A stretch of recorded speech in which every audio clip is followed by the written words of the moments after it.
The bailiff's hand clamped around her wrist. Before Dr. Nia Ellison could speak, her body slammed against the courtroom's marble wall. The brass nameplate on her briefcase clattered to the floor.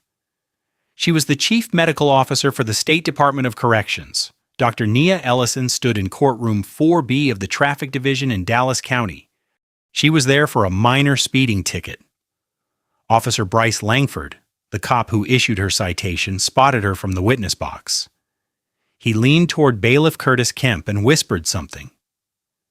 Kemp was 52, a 28-year courthouse veteran with 14 complaints buried in his file. Kemp approached Nia with heavy steps. "Ma'am, you can't stand there. Defendants wait outside." Nia kept her voice calm. "I am a defendant. I have a scheduled slot." Kemp raised his voice. "Don't get smart. Move now." "Have you ever been invisible in plain sight?" "Dismissed before you could say your own name." Nia reached for her phone to check the docket number. That was when Kemp grabbed her wrist and slammed her against the wall. Her left shoulder hit the marble first. Pain shot down her arm like lightning. The impact knocked the air from her lungs. Her silk blouse tore at the seam near the collar. Judge Vanessa Caldwell looked up from the bench. She was 58, white, with reading glasses perched on her nose. Her gray hair was pulled back in a tight bun. "Bailiff, what's the disturbance?" Kemp didn't let go of Nia's arm. His fingers dug into her wrist hard enough to leave marks. "Uncooperative defendant, Your Honor, resisting instruction." Nia kept her breathing steady despite the pain radiating through her shoulder. "Your Honor, I was assaulted. I am Dr. Nia Ellison. I'm here for case number TR202488847. Judge Caldwell barely glanced at her. She turned a page in her file. "Doctor or not, you follow bailiff orders in my courtroom. Sit down or I'll hold you in contempt." Officer Bryce Langford smirked from the witness box. He crossed his arms and leaned back in his chair like he was watching a movie he had seen before. His uniform was crisp. His badge gleamed under the fluorescent lights. Nia bent down slowly to pick up her briefcase. The brass nameplate had a fresh dent running through the engraved letters. Inside the case, several items were visible for just a moment. A laminated Department of Corrections ID badge with her photo and title in bold letters. A leather portfolio embossed with the words Executive Leadership Summit, Bureau of Prisons. A first-class boarding pass to Washington, D.C. for the next day. A folder marked confidential with the state seal. She walked to the back row and sat down. Her shoulder throbbed with each step. A young black man in the gallery watched the entire scene unfold. His name was Darius Hayes. He was 23, a third-year law student at Southern Methodist University. He pulled out his phone and started recording discreetly. His hands shook slightly, but he kept the camera steady. He had learned in his constitutional law class that documenting injustice was the first step toward accountability. Nia pulled out her phone and typed a text message. "Delayed incident at courthouse. Proceeding as planned." The message went to a contact saved as Gov. The reply came quickly. "Call me after. This can't stand." Judge Caldwell moved through the docket quickly. She had 32 cases scheduled before 3 o'clock. Most were minor traffic violations, speeding tickets, broken taillights, expired registrations. She spent an average of 4 minutes per case. When Nia's case was called, she stood and walked to the defendant's table. Her shoulder screamed with each movement, but she kept her face neutral. Officer Langford took the stand. He placed his hand on the Bible and swore to tell the truth. Then he sat down and adjusted the microphone. Defendant was driving erratically on Northwest Highway, 43 miles per hour in a 35 zone. When I approached her vehicle, she became verbally aggressive. Nia listened without expression. Her hands rested flat on the table. When the judge asked if she had anything to say, she spoke clearly. "Your Honor, my dash cam shows I was going 38 miles per hour, not 43. The video also shows I was polite and cooperative throughout the traffic stop. I said, "Good afternoon." I provided my license and registration immediately. I asked one question about the posted speed limit. Judge Caldwell raised an eyebrow. "You have dash cam footage?" "Yes, Your Honor. I can provide it right now via email or USB drive. And I'd like to file a formal complaint against Bailiff Kemp for assault. I was standing still when he grabbed me and threw me against the wall." Kemp stepped forward from his position near the door. His face reddened. "She lunged at me, Judge. It was self-defense. She was reaching for something in her bag." Officer Langford nodded enthusiastically. "I saw it too, Your Honor. She was belligerent and aggressive outside before we even came into the courtroom. I had to warn her twice about her tone." Judge Caldwell sighed and removed her glasses. She rubbed the bridge of her nose. "Dr. Ellison, I'm inclined to believe my officers. They serve this court with distinction. They have no reason to lie. Guilty on the speeding violation. $275 fine. As for your complaint, file it with courthouse administration on the 3rd floor. We're done here. Next case." Nia remained standing. "Your Honor, I respectfully request you review my dashcam footage before entering a final ruling. It directly contradicts Officer Langford's sworn testimony." The judge's face hardened. Her jaw clenched. "Request denied. I've made my decision based on credible testimony from a sworn peace officer. Sit down or leave my courtroom." Nia nodded once and returned to her seat. She made no sound. She didn't argue. She didn't raise her voice. Darius was still recording from the gallery. He watched Nia's face closely. There was no anger in her expression, no fear, no frustration. Just a calm, calculating look that reminded him of a chess player who had already seen 10 moves ahead. He had seen that look before on his grandmother's face when someone underestimated her. These real-life stories happen every day in courtrooms across America. Black stories that never make headlines or evening news. Touching stories of dignity maintained under impossible pressure. Beat stories where the system expects you to accept humiliation and move on quietly. Nia walked out of the courtroom. The hallway was crowded with people waiting for their cases. Lawyers in suits, defendants in casual clothes, family members holding purses and phones. Darius followed her through the crowd. "Dr. Ellison," he called out. "Excuse me, Dr. Ellison." Nia stopped and turned to face him. "Yes, I'm Darius. I'm a third-year law student here at SMU. I recorded what happened in that courtroom. That was completely wrong. That was unconstitutional." Nia studied his face for a moment. "Thank you, Darius. Can you send me that footage?" He pulled out his phone immediately and airdropped the video file. Nia's phone chimed. She forwarded the video to 3 contacts within seconds. The governor's chief of staff, the State Bar Ethics Committee, an investigative reporter at the Dallas Morning News who specialized in courthouse corruption. Officer Langford walked out of the courtroom and saw them talking in the hallway. He adjusted his belt and walked over with deliberate slowness. "Doctor, huh? Doctor of what? Basket weaving? African studies?" Nia looked at him directly without blinking. "Epidemiology, Johns Hopkins School of Public Health, class of 2008, and you?" Langford's smirk faded slightly. His hand moved to his belt again.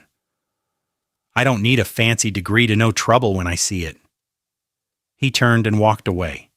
His boots echoed on the marble floor. Nia's phone rang. The caller ID showed Governor Sato.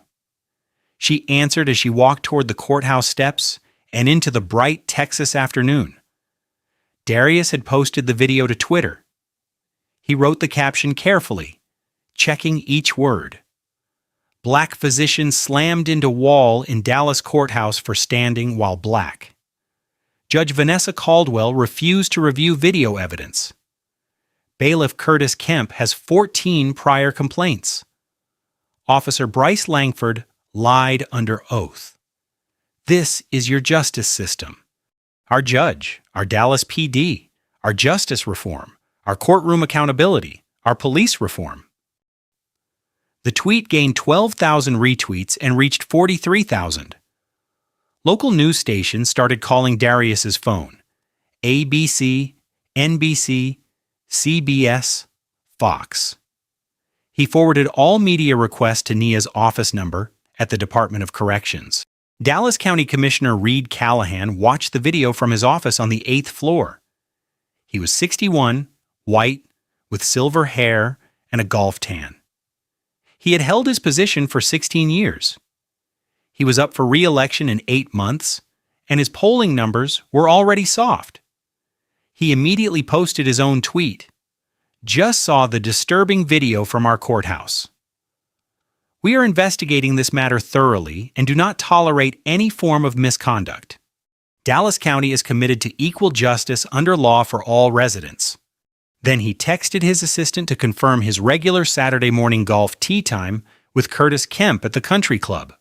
Nia's colleagues from the Department of Corrections started calling. Dr. Kai Nakamura from the Medical Ethics Division was the first. His voice was tight with anger. Nia, I just saw the video. This is outrageous. This is assault. We need to file a federal civil rights complaint immediately. We need to contact the ACLU and the Justice Department. Nia sat in her car in the courthouse parking garage. She hadn't started the engine yet. Wait, let it build. Let it build. Nia, they physically assaulted you on camera. They denied you due process. And now the whole state is watching. The whole country might be watching by tomorrow. Trust me, Kai, I know what I'm doing. CNN had reached out for comment. MSNBC scheduled a segment for the evening news with Joy Reid. The video had been viewed 2.3 million times. The Dallas Morning News posted the video on their front page with the headline, Dallas Judge Refuses Evidence After Bailiff Slams Doctor into Wall. Nia's phone rang again. The caller ID showed Dallas County Court Administration. She let it ring 3 times before answering. She wanted them to sweat. Dr. Ellison, this is Brooke Harlan. I'm the court administrator for Dallas County. We've reviewed your complaint regarding Bailiff Kemp and the incident in Judge Caldwell's courtroom. Nia put the call on speaker and started her voice recording app. Texas was a one-party consent state. Go ahead, Ms. Harlan. Bailiff Kemp maintains that you were non-compliant with his lawful instructions. Judge Caldwell has reviewed her notes from the hearing and stands by her ruling. However, we do take all complaints seriously and will be conducting an internal review. Nia's voice remained perfectly calm. Ms. Harlan, I have 3 different camera angles showing I was completely motionless when Kemp assaulted me. One from a law student in the gallery, one from the courtroom security camera, and one from my phone, which was in my hand recording audio. I'm also the Chief Medical Officer for the Texas Department of Corrections. I oversee healthcare delivery for 135,000 inmates across 73 facilities statewide. That includes approximately 9,000 inmates housed in Dallas County jails under our intergovernmental contract. There was a long pause on the line. Nia heard papers rustling. I wasn't aware of your position with the state.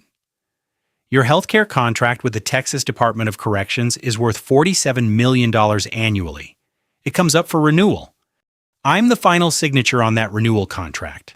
I'm also the person who conducts the annual compliance audit. Another pause. Longer this time. Dr. Ellison, I think we should be careful not to conflate separate issues. This is a personnel matter involving courthouse staff. Your contract is a completely different matter. You're absolutely right, Ms. Harlan. So let me be very clear about what I'm saying and what I'm not saying. I'm not threatening your contract. I'm not using my position to seek personal advantage. But I am telling you this. I have a scheduled meeting with Governor Naomi Sato and State Auditor General Quentin Hayes. The topic is courthouse compliance with federal civil rights standards across Texas. This incident will be Exhibit A in that discussion. How Dallas County responds will determine whether you're presented as a case study in accountability or a case study in institutional negligence. Brooke Harlan's breathing became audible over the phone. What exactly are you asking for? I want Judge Caldwell to formally review my dashcam evidence in open court. I want Bailiff Kemp suspended immediately pending a real investigation by an outside agency, not an internal review that goes nowhere. And I want Officer Langford's testimony reviewed for perjury charges. He stated under oath that I was going 43 miles per hour. He stated under oath that I was belligerent and aggressive. Both statements are provably false. That's perjury. That's a crime. That's quite an extensive list of demands. Nia looked at her reflection in the rearview mirror. The tear in her silk blouse was clearly visible. A dark bruise was forming on her left shoulder, spreading toward her collarbone.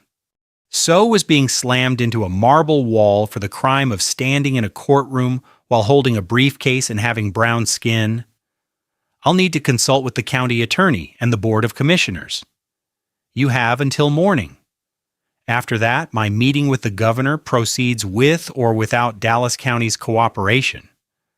And Ms. Harlan, this call is being recorded. I'm sure you understand why. Nia ended the call. She drove home to her apartment in uptown Dallas, a renovated loft with exposed brick and floor-to-ceiling windows.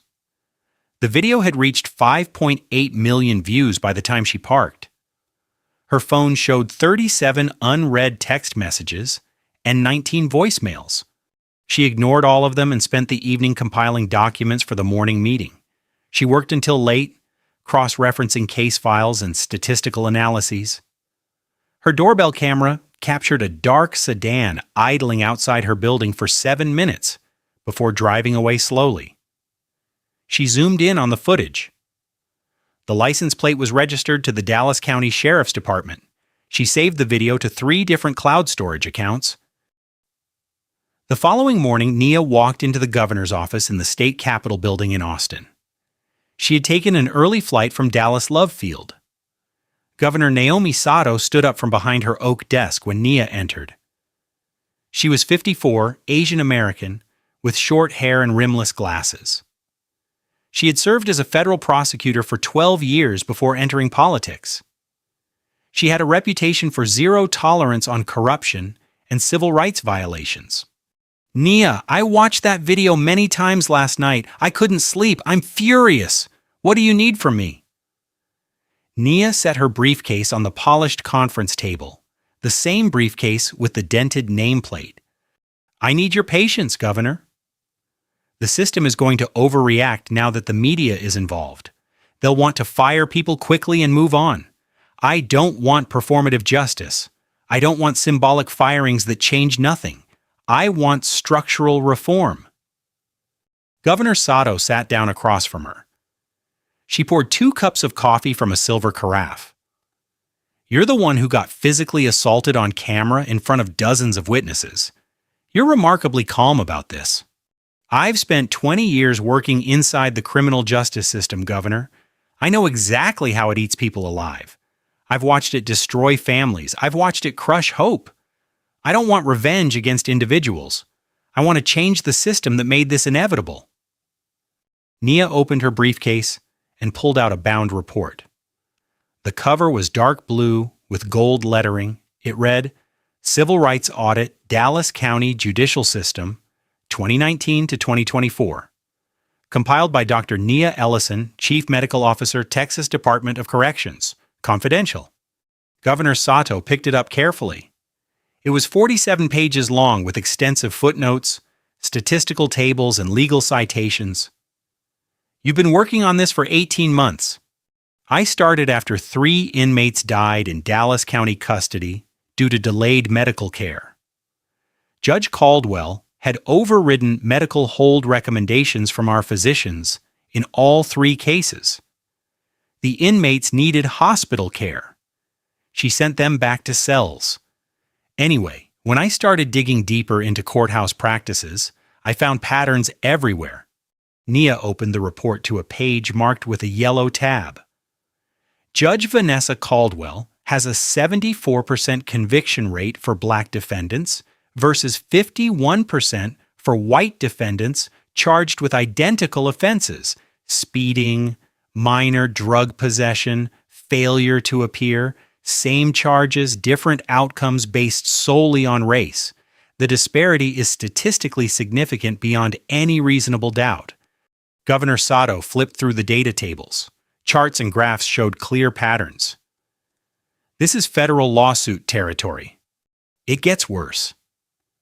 Bailiff Curtis Kemp has 14 formal complaints filed against him over 8 years.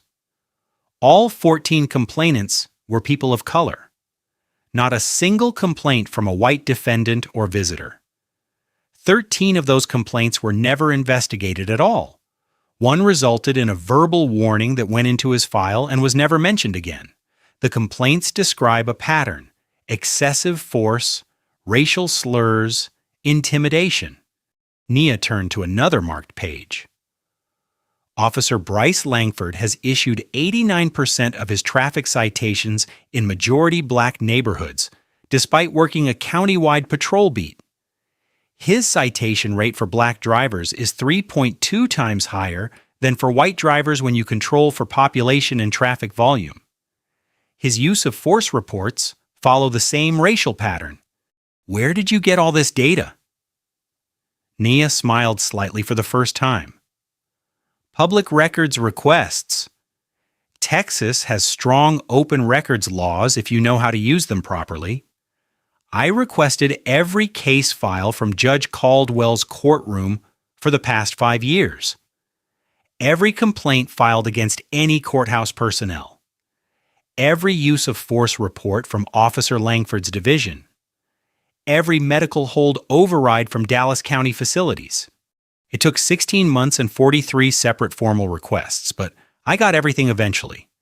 Some agencies charged me copying fees. I paid them. Some agencies delayed and claimed they needed more time. I filed appeals. I documented everything. Governor Sato leaned back in her leather chair. You weren't just building a complaint. You were building a federal case. Yesterday's incident was just confirmation. Governor, I needed to see it firsthand. I needed evidence that couldn't be dismissed as statistical coincidence or database errors. I needed them to show exactly who they are when they think nobody important is watching. Governor Sato made 2 phone calls. The first was to Texas Attorney General Donovan Hale. The second was to State Auditor General Quentin Hayes. Soon, all 4 of them were on a secure video conference using encrypted government channels. Governor Sato opened the meeting with a grave expression. Gentlemen, we have a civil rights crisis unfolding in Dallas County. Dr. Ellison is going to walk you through her findings. This is as serious as anything we've dealt with this year. Nia shared her screen. The first slide showed funding flows in a detailed chart. Dallas County courts receive $8.2 million in annual state funding for operations. Federal consent decrees from the 1990s require ongoing bias monitoring and quarterly reporting to ensure equal justice. Those requirements were never properly implemented. The state continued funding anyway for 3 decades without verifying compliance. Attorney General Hale leaned closer to his camera. His face was stern. That's a compliance violation on our end as well. We should have been monitoring. Correct, General. The county jail healthcare contract that I oversee personally has specific provisions in sections 11 and 14 requiring judicial compliance with medical holds and emergency care orders. When our doctors say an inmate needs hospital care, judges are required to authorize immediate transport. Judge Caldwell has overridden 23 medical holds in the past 2 years. All 23 cases involved black defendants. 3 of those defendants died from medical complications within 72 hours of their court appearances. Their families never filed lawsuits because they didn't know the deaths were preventable. The state auditor general pulled up his own files on a second screen. I'm looking at our oversight reports right now. How did we miss this pattern? Nia advanced to the next slide showing an organizational chart. Because the data was intentionally fragmented across 7 different county agencies, court records in one database, jail records in another, healthcare records in a third system, complaint files in a fourth. No single person had authorization to access all the systems and compile comprehensive analysis until me. My position gives me access to healthcare records and jail population data. I used public records laws to get the rest. Attorney General Hale made notes on a yellow legal pad. Dr. Ellison, what's your recommendation for immediate resolution? 3 immediate actions, General.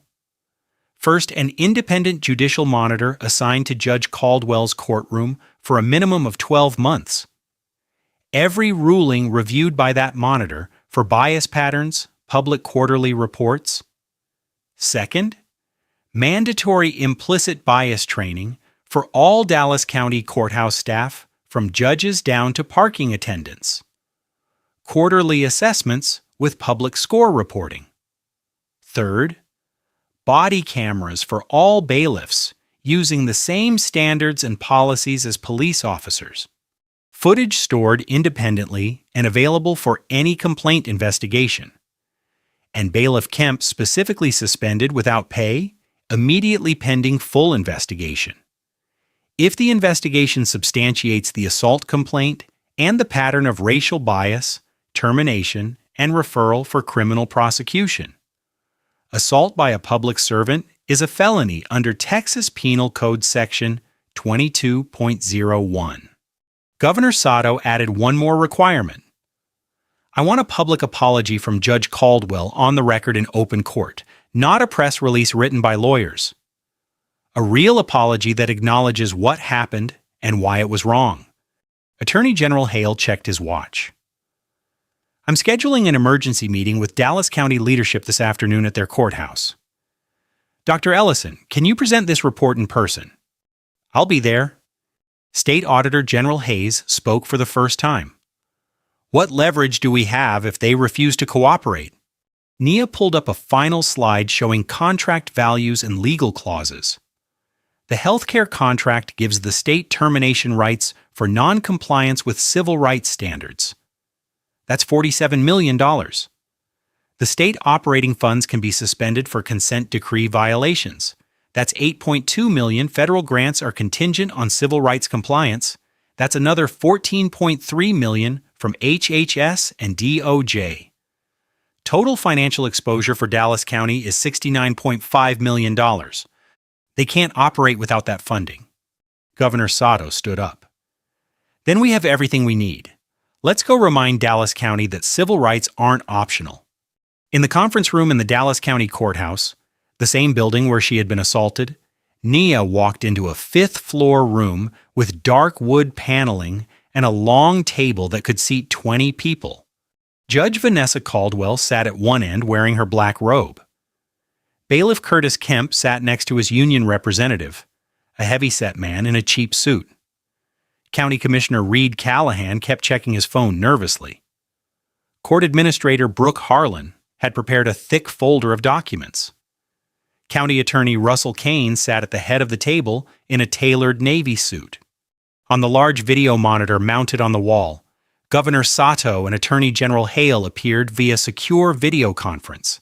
Their images were crystal clear. County Attorney Kane opened the meeting with a politician's smile. We are here to discuss an unfortunate incident that occurred involving Dr. Nia Ellison. The state has raised some concerns about our procedures, and we want to address them cooperatively. Judge Caldwell interrupted immediately. Her voice was sharp. With all due respect to the governor, this is overreach. I run my courtroom according to established procedures in Texas law. One complaint from one defendant doesn't warrant this level of state scrutiny. We handle thousands of cases every year without incident. Governor Sato's voice came through the speakers, cold and clear. Judge Caldwell, you run a public courtroom funded by taxpayer dollars and governed by the United States Constitution.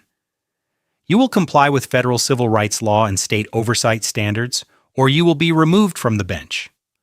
Those are your only 2 options. There is no third option. Bailiff Kemp leaned forward aggressively. I was doing my job exactly as I was trained. That woman was non-compliant with my lawful orders. Attorney General Hale's face filled half the screen. Your job description does not include assaulting citizens without cause or justification.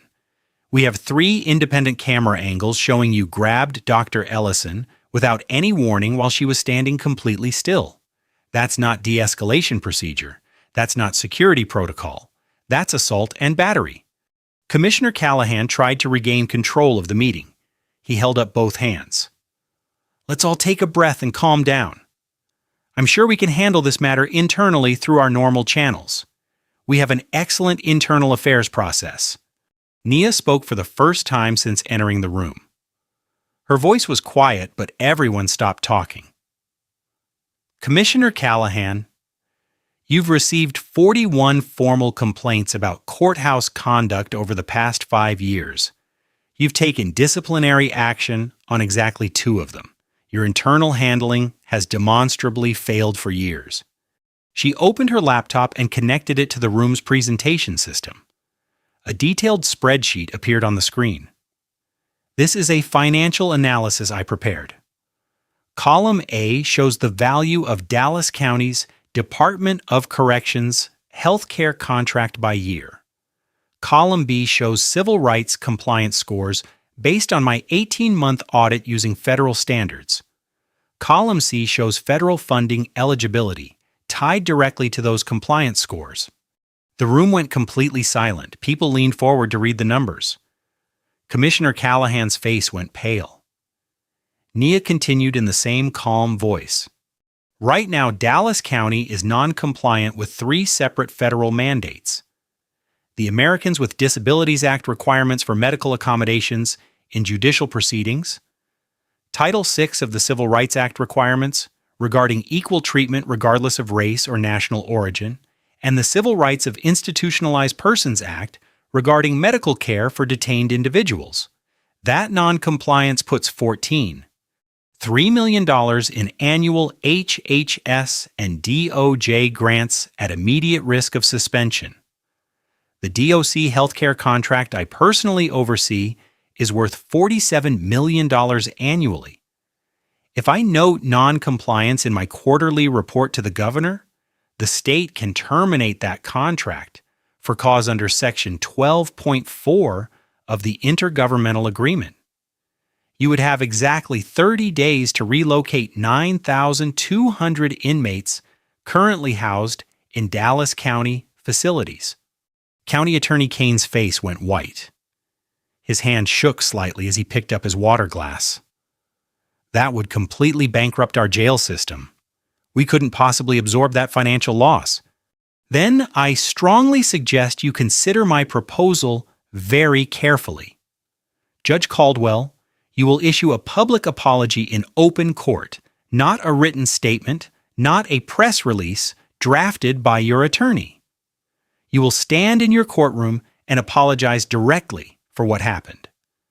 You will also submit to a 12-month independent monitoring program administered by the Attorney General's office. Every ruling you make will be reviewed by an independent monitor for bias patterns.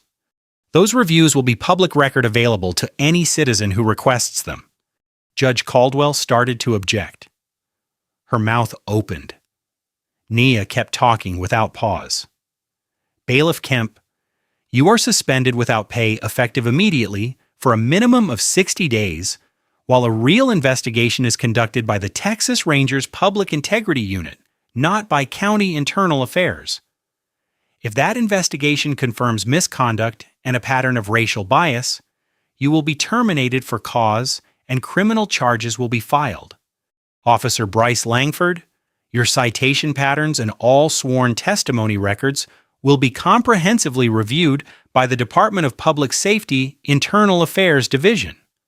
False testimony under oath is perjury. Perjury by a peace officer is a felony. Bailiff Kemp slammed his hand on the conference table. The sound echoed. This is coercion. This is blackmail. You're using your position to extract personal revenge. Attorney General Hale's voice cut through like a knife. No, Mr. Kemp. This is compliance with constitutional law. This is accountability that should have happened years ago. Judge Caldwell, Bailiff Kemp, Officer Langford, you have until this afternoon to agree to these specific terms.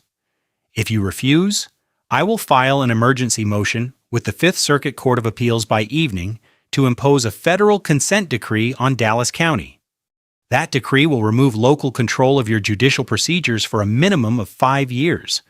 Every decision you make will require advanced federal approval. Every policy change will need federal review. Is that the outcome you want? The room was silent for 30 seconds. Nia could hear the air conditioning humming. Someone's phone buzzed. Commissioner Callahan looked around the table desperately. No one met his eyes. His political career was flashing before his eyes. We agree to the terms as stated. Judge Caldwell stared down at the table.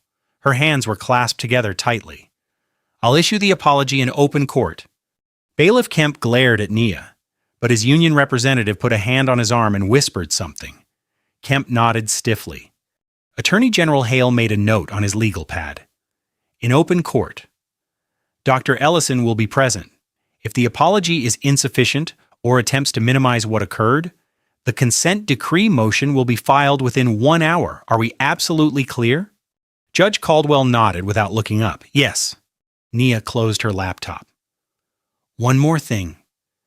This entire meeting has been recorded by the Attorney General's office and will become part of the public record.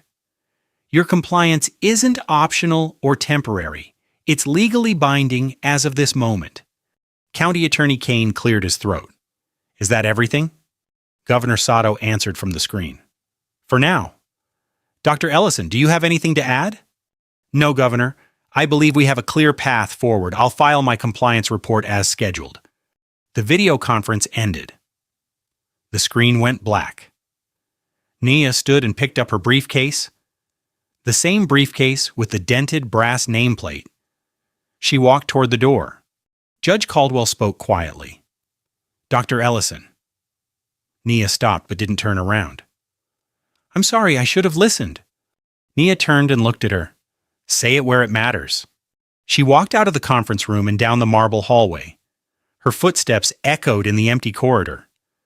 Darius was waiting outside with his laptop. Did it work? Nia smiled for the first time in days. It worked. Later, Judge Vanessa Caldwell stood in front of 15 news cameras on the courthouse steps.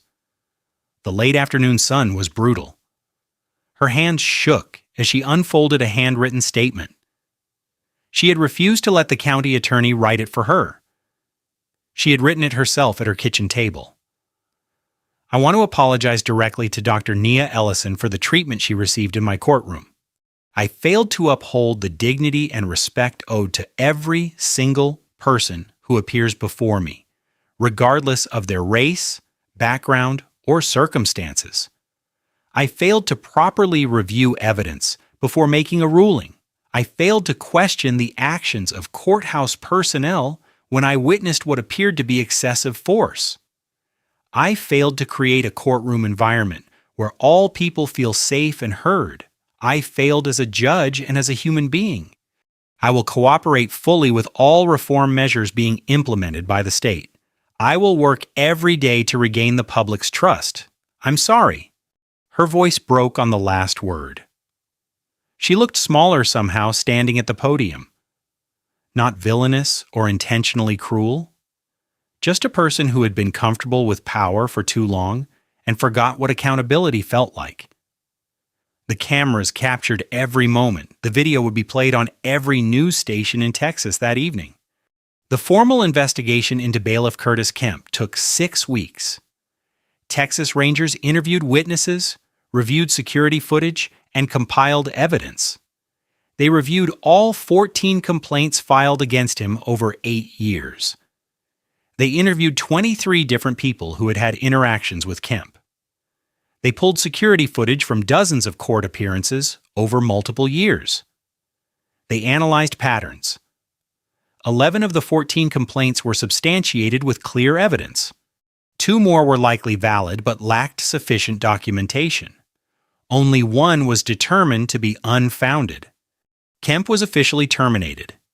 His union filed a grievance claiming unfair process. The grievance was reviewed by an independent arbitrator and denied. Kemp lost his pension eligibility. He lost his law enforcement certification. He was blacklisted from any security work in Texas. Officer Bryce Langford faced no criminal charges, but the Internal Affairs Review was comprehensive and damning. His citation records going back 7 years showed unmistakable racial bias in both the frequency and severity of charges filed. He cited black drivers at 3 times the rate of white drivers. He arrested black drivers at 5 times the rate.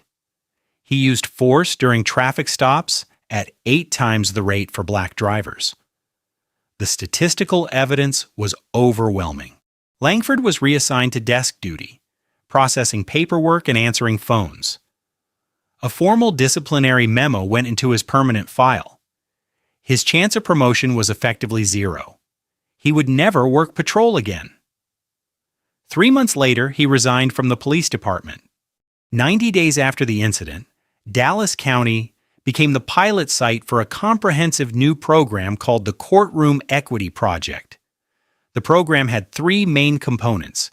Every bailiff and courthouse security officer was issued a body camera funded by reallocated court fees previously used for office furniture and travel. The cameras recorded every interaction with defendants, witnesses, and visitors. The footage was stored on secure independent servers with automatic public access for any verified complaint. Nia's technical team at the Department of Corrections developed sophisticated AI-powered software that analyzed sentencing data in real time. The system used machine learning algorithms to flag disparities based on race, gender, age, zip code, and socioeconomic factors. When a pattern emerged that exceeded statistical norms, it triggered automatic review by the Attorney General's Civil Rights Division. The system went live and immediately identified 3 other judges with similar bias patterns. Quarterly public reports showed judicial outcomes broken down by detailed demographics. The reports were published online with interactive dashboards. Any citizen could search by judge, by charge type, by defendant characteristics. Transparency became the default instead of the exception. The first quarterly report showed Judge Caldwell's conviction rate gap shrinking from 23 percentage points to 8 points. Still not equal, but moving steadily in the right direction. She completed 40 hours of intensive implicit bias training. She attended a week-long restorative justice seminar in California. She started meeting monthly with a diversity consultant who specialized in judicial reform. She read books. She watched documentaries. She listened to people she had never listened to before. Darius, the law student who recorded the original video that changed everything, was hired as a legal extern for the Attorney General's Civil Rights Division. He graduated from SMU Law School with honors. He passed the Texas bar exam on his first attempt. His first case as a licensed attorney involved courthouse accessibility violations affecting disabled defendants. He won. Nia's detailed report became the mandatory template for civil rights audits in 12 other Texas counties. The governor's office allocated $2 million for statewide courthouse reform initiatives. Half went to technology infrastructure and monitoring systems. Half went to training programs and independent monitoring staff. Nia's speeding ticket was formally dismissed on appeal with prejudice. The appellate court ruled that Officer Langford's testimony contained material false statements made under oath, and that Judge Caldwell had abused her discretion by refusing to review exculpatory video evidence. The written opinion was scathing in its criticism of courthouse procedures. It was also binding precedent that other defendants could cite. Nia framed the dismissal notice in a simple black frame and hung it in her office at the Department of Corrections, not as a trophy of personal victory, but as a daily reminder. The system bends when you know exactly where to push. Power respects leverage. The Dallas County Commissioners voted unanimously to establish a permanent Office of Courthouse Accountability. The office had independent subpoena power and investigative authority that couldn't be overruled by county officials. It reported directly to the public through quarterly public meetings, not to county leadership behind closed doors. The first courthouse ombudsman was a retired federal judge named Sophia Rivera with a distinguished civil rights background spanning 30 years. Citizen complaints filed with the new Accountability Office had increased by 312% compared to the previous year. Not because courthouse conditions had gotten worse, but because people finally believed someone in authority was actually listening and would take action. The office investigated every single complaint thoroughly. Sustained complaints resulted in real consequences. 6 months after the incident that changed Dallas County forever, Nia keynoted the National Association of State Correctional Administrators annual conference in Denver, Colorado.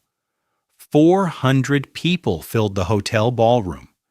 Corrections officials from 43 states attended. Darius sat in the third row taking notes for an article he was writing. Nia stood at the podium without notes or teleprompter. She had memorized what she wanted to say. I didn't set out to become a symbol or a spokesperson. I went to the Dallas County Courthouse to pay a traffic ticket for going 3 miles over the speed limit. But when power is abused casually, routinely, without thought or consequence, when a hand grabs a wrist and a gavel dismisses evidence without genuine consideration, it reveals something much deeper than individual misconduct. Not an anomaly. Not a bad apple. Infrastructure. System design. We changed Dallas County not because I'm a doctor with an impressive title. We changed it because I had access to data and the patience to compile it systematically over 18 months. Most victims of courthouse bias don't have that access. They don't have those resources. They don't have 18 months to build a case. That's exactly what we must fix. Not just punishing individual bad actors after the damage is done. Changing the systems that make abuse routine and predictable. The audience gave her a standing ovation that lasted 3 full minutes. People weren't just clapping politely. They were on their feet, moved by what she had said and how she had said it. Dallas County's reforms inspired state legislation that moved faster than anyone expected.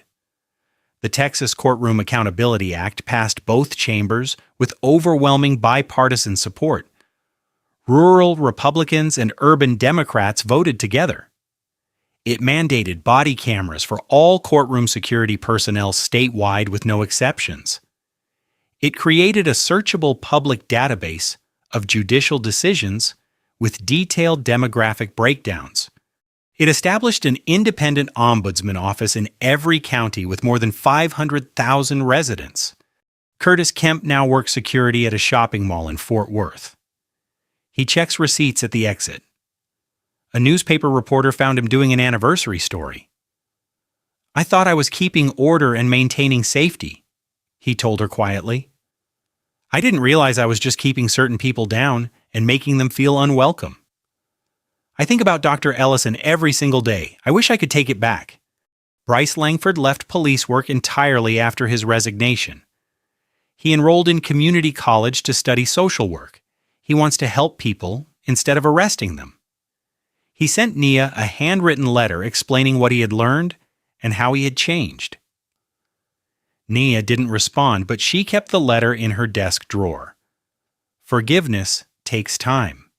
Judge Vanessa Caldwell served out her term with the monitor reviewing every decision. She announced she wouldn't seek re-election after 22 years on the bench.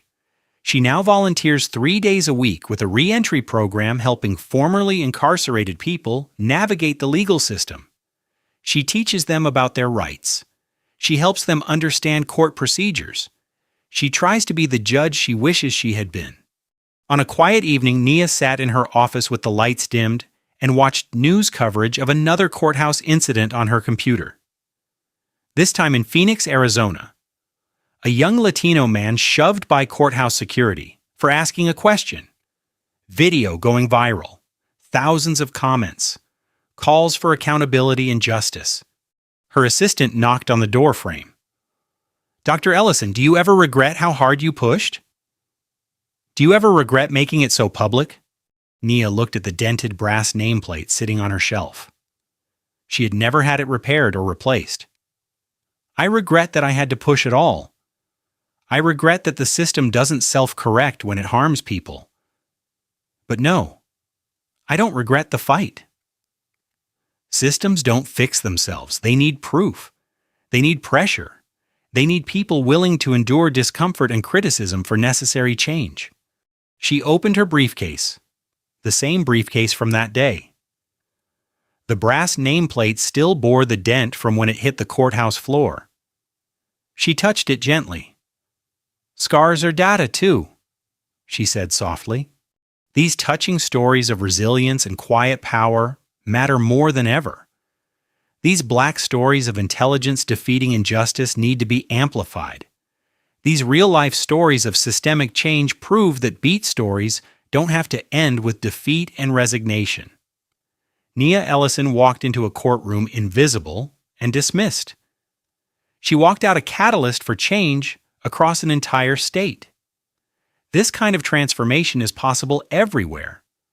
Share this story with someone who needs to hear it. Comment below about a time you or someone you know was dismissed before they could speak. Tell us about injustices you've witnessed in courtrooms or government offices. Subscribe for more stories where documentation and data defeat institutional abuse. Research your local courthouse records, their public information, request them, analyze them, ask hard questions. Power unchecked is power that will be abused. But power documented is power that can be dismantled. Be the person with the briefcase and the camera. Be the person who compiles the data. In the quiet aftermath of Dr. Nia Ellison's courtroom nightmare, we learn the most profound lesson life has to offer. True power is not loud, it is prepared. When a hand clamps your wrist and a gavel dismisses your truth, the instinct is to scream, but Nia didn't. She breathed through the bruise, collected the evidence, and turned her pain into a blueprint for justice. She showed us that dignity is not something others grant you. It is something you carry like armor, even when the world tries to strip it away. Her story reminds every one of us who has ever been invisible, dismissed because of the color of our skin, our accent, our background, that the system only bends when someone refuses to break. Scars are data. Silence is strategy.